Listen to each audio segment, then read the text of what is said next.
Class 5 chapter 1.1 relationship chapter को हम लोग समझ चुके हैं, इसका कीवर्ड भी समझ चुके हैं। लेकिन एक बार हम लोग क्या क्या पढ़े उस पर ध्यान दे दें।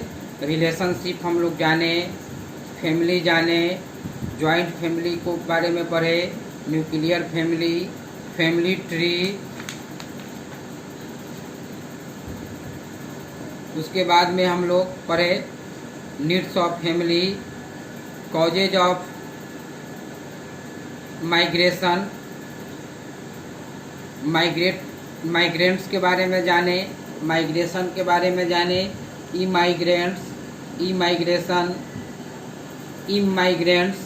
Immigration, refugee, metropolitan city, other city, इस सब के बारे में हम लोग जान चुके हैं। अब जो है हम लोग क्वेश्चन आंसर पर आते हैं। आंसर द फॉलोइंग, इसमें 5 क्वेश्चन है, पांचों क्वेश्चन का उत्तर देना है।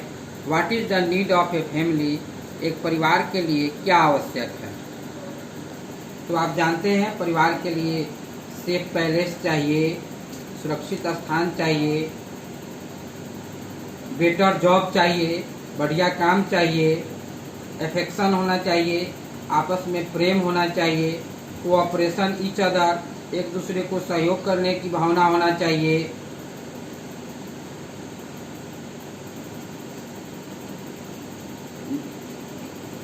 Next question, how do Suraj grandparents shift in Patna, Suraj के दादा दादी पटना में क्यों बस गए। Suraj grandparents shifted in Patna due to educational opportunity and better job. Suraj के दादाजी पटना में इसलिए गए क्योंकि वहाँ पर उन्हें अच्छी शिक्षा और अच्छे जॉब मिले थे। Why do people shift to new places, लोग जो है नए जगह पर क्यों जाते हैं। तो आप जानते हैं न्यू जगह पर जाने का क्या कारण है। No adjustment within a joint family, natural climatic, anthropogenic reasons, better job and educational opportunity, family dispute, transferable job. इन सब कारणों से लोग एक जगह से दूसरे जगह जाते हैं। What are possible effects of migration, migration का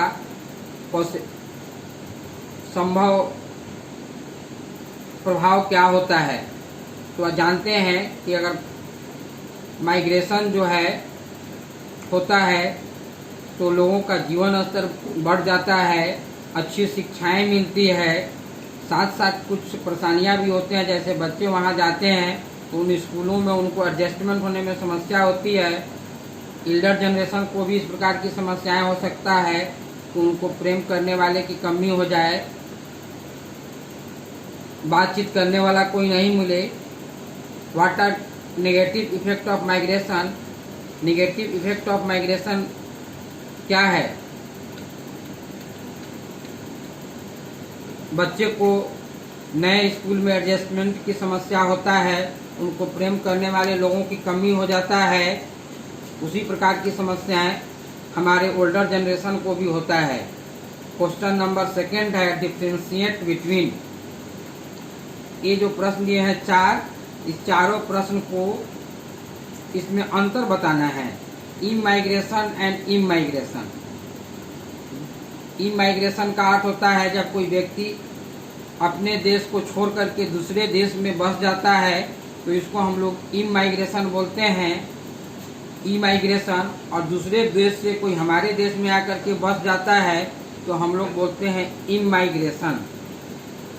क्वेश्चन बी में है नेचुरल क्लाइमेटी और मैनमेड क्लाइमेटी। तो जो आपदाएं प्रकृति के द्वारा आता है जैसे बाढ़, सूखा, भूकंप, सुनामी, यह सब नेचुरल क्लाइमेटी है।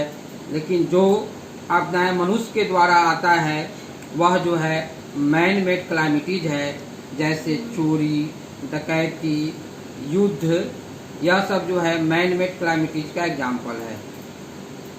Migrates and refugee. जब एक व्यक्ति अपनी इच्छा से दूसरे जगह जाकर के बस जाता है तो उसको माइग्रेट बोलते हैं। जबकि किसी व्यक्ति को अपने देश से जबरदस्ती निकाल दिया जाता है और वह व्यक्ति दूसरे देश में जाकर के बस जाता है तो उसको हम लोग रिफ्यूजी बोलते हैं। Metropolitan cities and other cities. Metropolitan cities का अर्थ हुआ वैसा शहर जहाँ की जनसंख्या 10 लाख से अधिक होता है, और अदर सिटीज जिसकी जनसंख्या 10 लाख से कम है। अब जो है तीसरा क्वेश्चन है, fill in the blanks. The progress of any place depend on their young and talented person. किसी भी जगह का विकास जो होता है यंग एंड टैलेंटेड लोगों पर निर्भर करता है। इफेक्ट्स ऑफ माइग्रेशन में भी माइग्रेशन का प्रभाव जो है पॉजिटिव और नेगेटिव हो सकता है। Forces are changing family structures. Socio economic forces are changing family structure. सामाजिक और आर्थिक बल जो होता है परिवार के स्ट्रक्चर को बदलता है। Children loss the love and care of their elders. इस प्रकार से यह पाठ समाप्त हुआ। स्टे होम, स्टे सेफ, घर पर रहे, सुरक्षित रहे, स्वच्छता का ध्यान दे।